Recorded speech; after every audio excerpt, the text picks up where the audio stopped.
ರೂಪಲಿ ಗೌರಿ ಗಂಗೆ ಬಣ್ಣ ಬಣ್ಣದ ಚಿಟ್ಟೆ ಹಂಗೆ ನೋಡೋಕೆ ಸಾಲಾಗಿಲ್ಲ ಎರಡು ಕಣ್ಣು. ಗಂಡು ಹೈಕಳು ಬೆಪ್ಪಾಗವ್ರೆ ಬೆರಗು ಕಣ್ಣಲ್ಲಿ ನೋಡ್ತಾ ಅವ್ರೆ ದಾವಣಿಲೆ ಬೀಸುತ್ತಾರೆ ಹೆಣ್ಣೈಕಳು.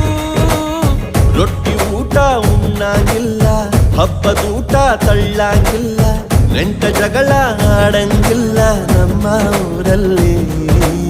ಗಲ್ಲು ಗಲ್ಲೆನ್ನುತ್ತಾ